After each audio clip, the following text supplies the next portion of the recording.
Good day everyone and welcome back to the channel. So today we're reviewing My Hero Academia chapter 341 titled The Story of How We All Became Heroes Part -1. -1. What is it this way? -1. But yeah, been on a MHA hiatus as well for a while. We're back now. I know you all like the food videos and unboxings. Look out for models in the future. That being said, let's jump into MHA now. So, cover page is Toga covered in blood. So we dive straight into the chapter. So, essentially the chapter starts off with Toga going back to her childhood home. Yeah, it's in a mess. We see there's paintings all over it, insults, and Toga is just remembering things, like how people are calling her scary, saying her face is scary, that she's freaky, that she's weird, that kind of thing. So we get a mini flashback of her what seems to be getting up and as a kid and biting her own hand to drink her blood, because she walks back into her old room. We see again vampire demon labeled on her room, so more insults, more flashbacks of her.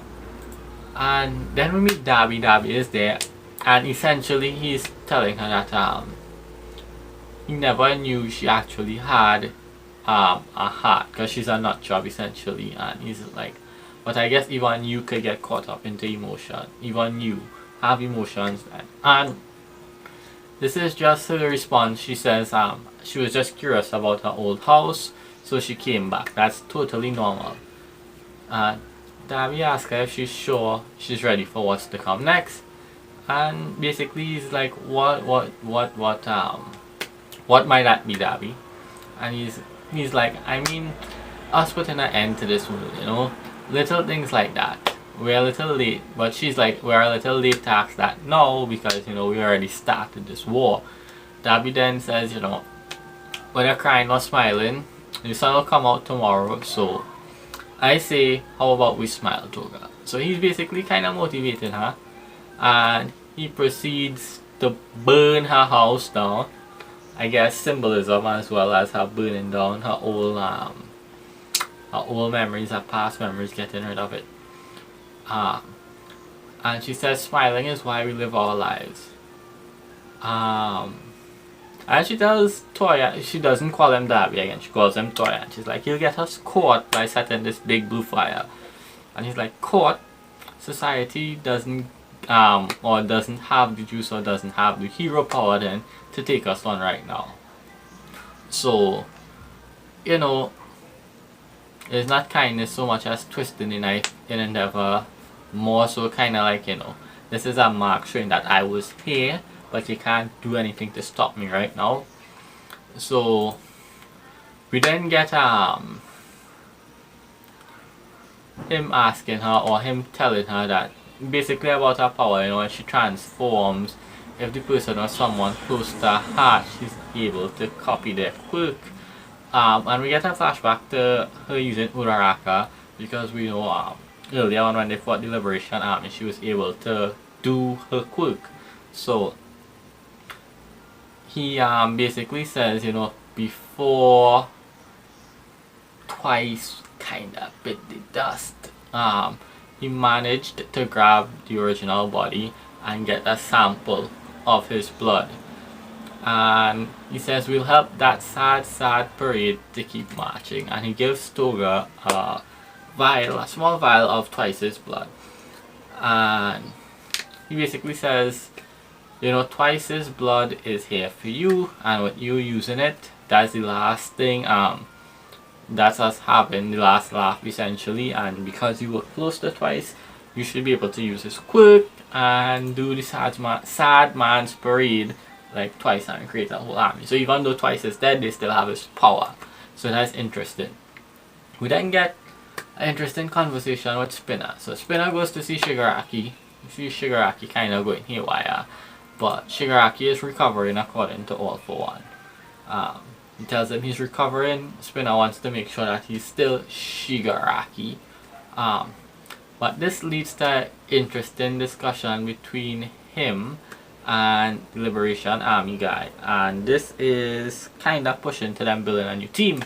Because he is essentially telling Spinner that basically, you know, a portion of the villains or people designated villainous criminals are heteromorphs being creatures like Spinner himself and other people who had quirks who transformed them, mutated them.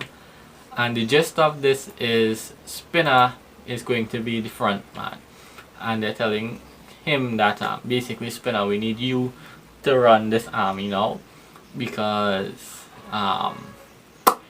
you know, you could be the voice for them. They've been assaulted, they've been chastised for so long, and they need someone to kind of call them to arms. All for One says, you know, with you, Spinner, we could give them the courage to stand up to the heroes, because a lot of them have been wrongfully persecuted or judged based on their parents. And Spinner is like, well, I'm not really a hero or a figure or a messiah to look up to, but they tell him, it's for Shigaraki, so yeah, you can do it. So he agrees, and we then get the final panel where we see a bunch of heteromorphs coming out of the city, it seems, or where All For One is, or where his army is then staying, because remember, the whole of Japan is in a mess, so maybe one of the cities. But we see a bunch of heteromorphs, like a slimy dude, one with a big upper body with 4 fingers, a bunch of them coming out. And basically, the chapter ends with All For One saying, know this, Iguchi, everyone can be somebody's hero. Basically stating that Spinner, just like Stain was Spinner's hero, Spinner is now a hero, or it could be seen as a hero to all these heteromorphs. Even though he's a bad guy, he can still be called a hero because he's standing up for his people. And the chapter ends there. So my hero this week was good, more world building. Aside from world building, we also get the fact that Spinner is being used as this pivotal figure to lead the army, or the heteromorph army. So maybe seeing that Stain is back, I'm wondering if maybe Stain and Spinner could have a face off, and we see you know, hero versus villain kinda, but more so someone fighting who they looked up to. That would be pretty cool. But yeah, this series is showing you that there's not just black and white to a story, but there's grays in between, so that's pretty good. Also, I know MHA is supposed to be ending this year or next year, so it seems like we're really heading towards the climax. I would say maybe before this year ends we might get the last chapter, but let's look out for that. But all in all, this was a pretty cool chapter. I enjoyed it, especially putting Spinner on the forefront now, a villain we didn't get too much of, but highlighting him now and his role. That's pretty cool.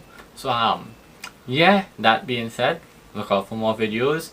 Be sure to hit like, hit subscribe, hit the bell, check out some videos. More food videos on the way, / unboxing / things like that. Know y'all love those, so look out for those. But until then, click like, click share, subscribe, all that good stuff, and I'll see y'all next week for more reviews. Bye.